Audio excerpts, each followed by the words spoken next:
Nazdar kluci, kde je babi? Dobrý Co máte den. babi? Babi je pryč.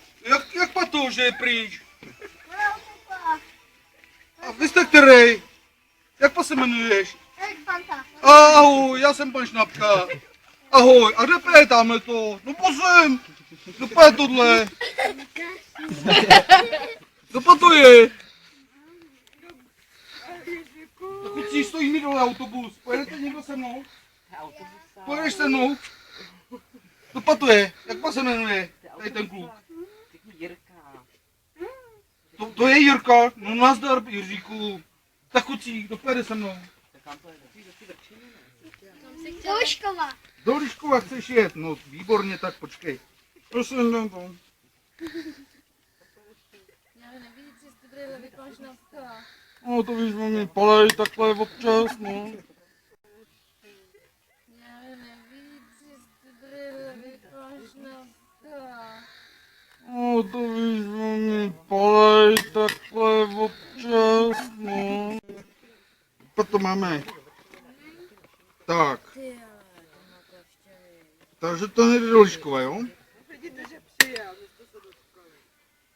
Pak do Liškova to máme za 3 koruny. Nechci koruny. No, řekni na dluh. A ty máš slevu, tady koukám, průkazku na slevu jízdného pro zaměstnance ČSAD. Tvůj děda je pan Buřan, to je zaměstnanec ČSAD, takže do Liškova pojedete, jo, pane? Tak jo, tak za chvíli tady zastavím autobusem, jo? A ty pojedeš kam? Liškova.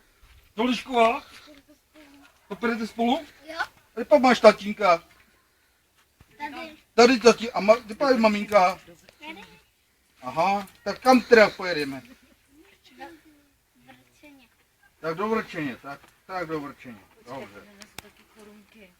Tady mám do toho trojku, tak trafik, takže jo. Takže do Vrčeně, jo? Tak, tady máš jízdenku. A je to za 2 koruny.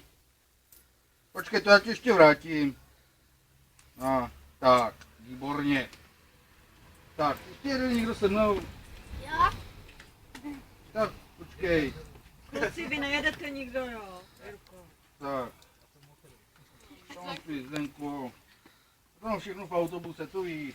A my nepojedeme Pavlí s panem Šnapem.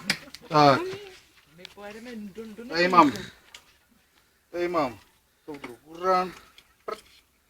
Pojedeme Tady mám soudruh Buřan.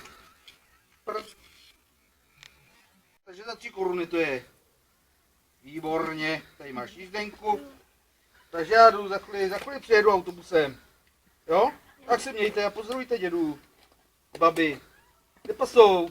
Ty jsou doma. Aha. Tak jo, tak se mějte, tak za chvíli přijedu autobusem, jo?